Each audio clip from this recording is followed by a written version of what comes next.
अब से लगभग 15-20 दिन पहले तक इस खेत में बहुत ही बुरा हाल था। पत्ते भी नहीं देखने को मिलते थे और जो लोग इस खेत को देखते थे वो कहते थे कि यहाँ कुछ नहीं हो सकता है। और इस वक्त देखिए लगभग सिर्फ 2 ही पानी और ठीक से भी निराई गुड़ाई भी नहीं हुई है, लेकिन असर काफ़ी देखने को मिल रहा है। फल भी बढ़ना शुरू हो चुका है। जो पुराना फल रुका हुआ था अब धीरे धीरे वो बढ़ना शुरू हो चुका है। पेड़ों ने अच्छी बढ़वार ले ली है, नए पत्ते आने शुरू हो चुके हैं। कुछ फल पक भी चुके हैं, जैसा कि आप देख रहे हैं। ये फल अब पके हुए में चले जाएंगे तो और भी अच्छे रेट इसके मिलेंगे।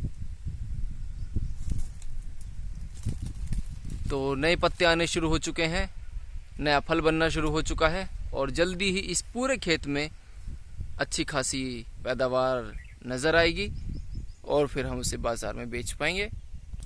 तो टीटू भाई ये बताएं कि इस महीने में जो अभी चल रहा, मई चल पड़ा है आज से, तो इस मई के महीने में पपीते के किसानों को किन बातों का ध्यान रखना है, जिनके पुराने पहले से पपीते लगे हुए हैं और जो इस महीने में लगा रहे हैं या जिन्होंने नया ताज़ा बाग लगाया है उनको क्या करना है? देखो, जिन्होंने पुराना बाग लगाया उसमें खरपतवार होगी तो वो अपने खेत को पहले तो खरपतवार मुक्त करें और फिर उसमें जो उर्वरक होते हैं मैन, जैसे किसी ने सितंबर में लगाया तो उनके खड़े होंगे फिलहाल तब में तो वो उसमें अगर किसी ने डीएपी, पोटास और कैल्शियम नाइट्रेट नहीं लगाया अभी तक तो कम से कम प्रति प्लांट, अगर किसी ने सितंबर में लगाया है तो वो कम से कम प्रति प्लांट 100 ग्राम डीएपी, 50 ग्राम पोटास और 25 से 30 से 40 ग्राम के करीब में कैल्शियम नाइट्रेट प्रति प्लांट दें। ठीक, और उसको मिट्टी से ढककर उसके बाद में पानी दें।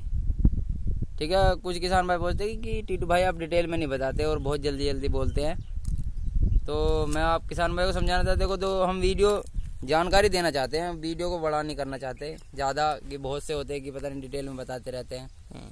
तो अगर किसान भाई जिन किसान भाइयों ने अब पौधे लगाए हैं, जिनको कुछ को 1.5 महीने हो गया, किसी को 2 महीने हो गए और किसी को 1 महीना हो गया, अगर उन्होंने खेत तैयार करते समय गोबर की खाद या डीएपी या पोटास या कैल्शियम नाइट्रेट या जो भी कुछ है उर्वरक लगाए हैं वो नहीं लगाए हैं तो वो अब लगा सकते हैं। ठीक है। उसके एक बात का ध्यान रखना है, जब लगाएं तो उसको एक तो हमेशा पौधे से दूरी रखें उसकी बना के, क्योंकि पौधे की जड़ में ना लगाएं। और क्योंकि उसके तने के पास जैसे डीएपी हो, पोटास हो गए तो ये भभका बनाते हैं तो उससे गलन हो जाती है। अच्छा, ठीक है, इस बात का ध्यान रखें। और अगर किसी के पपीते के पत्ते पीले हो रहे हैं तो उसमें फंजीसाइड का यूज करें, क्योंकि देखो पौधा तो दिखता रहेगा आपको पर उसमें जो जड़ गलन होती है उससे पेड़ का विकास रुक जाता है, उससे जो पत्ते हैं पीले जल्दी होना शुरू हो जाते हैं, तो उससे आपको सही हो जाएगा। और उसके बाद अगर किसी के पौधे से फल गिर रहे हैं, बहुत कमेंट आते हैं कि भाई हमारे पौधे से फल गिर रहे हैं, जो सितंबर वाले पौधे हैं उन पे शायद फल आना स्टार्ट हो गया होगा, अब फूल बनना भी स्टार्ट हो गया होगा, तो फल रोकने के लिए आप उसमें 1 ग्राम कैल्शियम और 1 ग्राम बोरान प्रति लीटर का घोल बना के उस पर छिड़काव करें। उस पर स्प्रे करने से, और हल्का स्प्रे करें, 10 दिन के अंतराल पे कम से कम 2 बार करें। और देखो, पपीता जो बहुत जल्दी फल देने वाला वृक्ष है, इसको बहुत जल्दी उर्वरक की आवश्यकता पड़ती है, तो उसमें टाइम पर माइक्रोन्यूट्रेंट, एनपीके और ह्यूमिक एसिड की स्प्रे भी 1 ग्राम प्रति लीटर, 1 ग्राम एनपीके 19-19 ले सकते हो या 52-34, और 1 ग्राम ह्यूमिक एसिड जो ब्लैक रंग का आता है, दाने दाने से आते हैं, वो घुल करके बिल्कुल काला कर देता है पानी को, एक वो, और एक आता है माइक्रोन्यूट्रेंट आप किसी भी कंपनी का ले सकते हो, बहुत कंपनी का माइक्रोन्यूट्रेंट आता है जिसमें आपका सल्फर हो गया, कैल्शियम हो गया, बोरोन हो गया, आपका मैग्नीशियम हो गया, कोबाल्ट हो गया, कार्बन हो गया, उसमें सभी चीज़ें होती हैं, उसको हम माइक्रोन्यूट्रेंट बोलते हैं। तो 1-1 ग्राम प्रति लीटर का घोल 10 दिन के अंतराल पे अवश्य देते रहें। पौधे की जो ग्रोथ है, मतलब सपोज करो किसी तत्व की कमी आई हुई है पौधे में, तो उसका हमको पता नहीं लगता है, उसका हमें बाद में पता लगता है कि जब उसका पौधे का कलर चेंज होता है या उसमें पत्तों में धब्बे बनाने शुरू होते हैं या पत्ते जो अंदर के होते हैं वो पीले होने लगते हैं, मतलब अलग अलग सिचुएशन आने लगती है, पत्तों में मुड़ावपन आ जाता है, वो भी किसी तत्व की कमी से हो जाता है। और किसान भाइयों को ये भी ध्यान रखना है कि कम से कम भी 15-20 दिन के अंतराल पे एक बार इमीडा क्लोरोपिड और जंप की स्प्रे करें, क्योंकि उससे जो हमारे उसमें कीट आते हैं, बहुत से कीट ऐसे होते हैं कि दिखाई नहीं देते हैं। क्योंकि अब जो इस टाइम का वातावरण चल रहा है, देखो अब परवा हवा चल रही है, तो इसमें कीट ज़्यादा पनपते हैं। सर पछुआ चलती है तो जो पछुआ हवा होती है उसमें कीटे बहुत कम पनपते हैं, पैदा भी बहुत ही कम होते हैं। तो इस बात का ध्यान रखें कि इसमें कीट ज़्यादा पैदा होते हैं। तो इमीडा क्लोरोपिड और जंप, एक तो जंप आता है आपका 2 ग्राम का प्रति टंकी के लिए, और एक इमीडा क्लोरोपिड का भी एक 2 ग्राम का आता है जो 85% में आता है। और छोटे छोटे पाउच आते हैं शैम्पू की तरह, आप उनको ले सकते हैं, या फिर आप रिजेंट भी ले सकते हो। रिजेंट में फिफ्लोलिन ही होता है, उसमें 80% में होता है, इसमें 5% में होता है। तो ये उसकी मात्रा उस हिसाब से इसको 1 ग्राम प्रति लीटर डाल सकते हैं। इमीडा 17% में आती है, उसको भी आप 1 ग्राम प्रति लीटर का घोल बना के स्प्रे कर सकते हैं। अगर आप जो छोटे वाले पाउच है वो एक टंकी के लिए एक ही आता है। और उसमें आप इस चिपको का यूज अवश्य करें। या तो आप भाई अगर आपके पास नहीं है चिपको, तो आप उसमें जैसे मान लिया शैम्पू है, एक शैम्पू का पाउच डाल सकते हैं।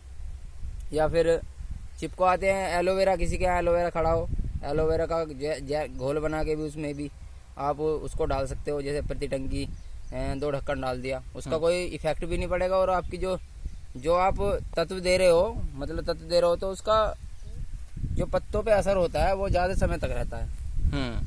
जो कीटनाशक चीज़ें होती है उनमें तो अवश्य जरूर डालें। एक तो उनका असर भी बहुत ज़्यादा दवाई का लंबे टाइम तक रहेगा, कीड़ा जल्दी से नहीं आएगा फिर। और किसान भाइयों को ध्यान रखें कि इसमें 2-4 मतलब 1-2 पेड़ के बीच में गेंदे की रोपाई जरूर करें, और चारों तरफ आप मक्का की रोपाई अवश्य करें। क्योंकि मक्का की रोपाई से देखो ये होता है, जो मक्का की रोपाई होती है, मक्का की 2 लाइनें आप रोप सकते हैं चारों तरफ खेत के। उससे ये फायदा होता है कि जो सफ़ेद मक्खी होती है हमारी, जो अब जून में आने वाली है, आने वाले टाइम में, वो हमारी मक्का को क्रॉस नहीं कर पाती है। सपोज कर रहे हैं कि मतलब दूसरे खेत से आपके खेत में नहीं आएगी, तो उससे ये फायदा होता है। अगर आप खरपतवार मुक्त रखते हो खेत को, तो सफ़ेद मक्खी आपकी 4 से 5 फुट हाइट तक रहती है। इसीलिए बोला जाता है कि बहुत से किसान कहते हैं कि भाई किसी भी टाइम पौधा लगा लो, तो इसी चीज़ का फ़र्क पड़ता है कि जैसे जून में सफ़ेद मक्खी आना का प्रकोप ज़्यादा हो जाता है। रहती तो वैसे हर टाइम ही है ये, पर जून में जो ज़्यादा प्रकोप हो जाता है इसका, जब इसका ज़्यादा प्रकोप हो जाता है तो इससे फिर पौधे में वायरस बनता है, जैसे वो कटोरीनुमा पत्ते हो जाते हैं, तो उससे बहुत ज़्यादा खतरा होता है। पेड़ का फल नहीं बढ़ता, पेड़ की बढ़वार बंद हो जाती है, और उस पर फिर आपको ज़्यादा केयर करनी पड़ती है, और पौधों को भी फिर वो रोग लग जाता है। तो इसीलिए पौधे को सही टाइम पर लगाएं। जैसे कि मतलब सपोज करो आपने फरवरी में लगा दिया शुरू में, उसका वो भी टाइम बहुत सही होता है, क्योंकि पौधा भाई जून आने तक काफ़ी हाइट ले जाता है। यही विशेषज्ञ भी बताते हैं कि जो सफ़ेद मक्खी होती है हमारी 4 से 5 फुट हाइट तक जाती है बस। अगर उससे ज़्यादा पौधा आपका हाइट ले जाता है तो फिर उसका प्रकोप थोड़ा कम हो जाता है। हालांकि रहता है पर फिर कम हो जाता है, इतना नहीं होता है। और खरपतवार अगर ना रहे तो बिल्कुल रहेगा नहीं, आप स्प्रे मार दो ज़मीन पे ऐसी खाली इमीडा क्लोरोपिड की और जंप की, तो वो फिर उससे दिक्कत कम हो जाती है। और आप मक्का की चारों तरफ मैट लगा लेंगे तो उससे भी फ़र्क पड़ेगा। तो ये माना कि कंट्रोल हो सकता है। देखो, और कुछ जैसे सितंबर में लगा हुआ पौधा है, तो सितंबर का लगा तो आप समझ ही रहे हो कि जून तक तो काफ़ी हाइट ले लेगा। मतलब जून तक तो ये मान लो कि फल ही आपका आ जाएगा आराम से, काफ़ी फल फूल आ जाएगा, उस पर काफ़ी फल आ जाएगा। तो उसको तो कोई प्रॉब्लम होने वाली नहीं है, क्योंकि इसीलिए सितंबर का टाइम जो सबसे बेस्ट बताते हैं। तो किसान भाइयों को टाइम का भी बहुत ध्यान रखना है। और अगर सितंबर में उन्हें बीज लगाना है तो वो जुलाई में प्योद तैयार कर सकते हैं, या प्योद के लिए हमसे संपर्क कर सकते हैं अगर प्योद लेनी है उनको तो। या फिर बीज, देखो बीज अभी है नहीं, बहुत से किसानों को फ़ोन आते हैं कि बीज आपको जून में ही लेना है, क्योंकि ये अब जो है वो पिछला है मार्केट में, वो एक्सपायर बीज है, और नई पैकिंग करके कस्टमर को भेज देते हैं, उनमें जमाव बहुत कम आता है। तो इन चीज़ों का ध्यान रखना है किसानों को कि अभी बीज ना लें, वो जून में लें। बीज कब खरीदना है, इन चीज़ों का भी ध्यान रखना चाहिए। इन चीज़ों का भी ध्यान रखना चाहिए जी। तो किसान भाइयों, आपके मन में भी काफ़ी सारे सवाल आ रहे होंगे, और कोई ऐसा सवाल अगर छूट गया है जिसका जवाब आपको चाहिए तो आप नीचे कमेंट कर सकते हैं।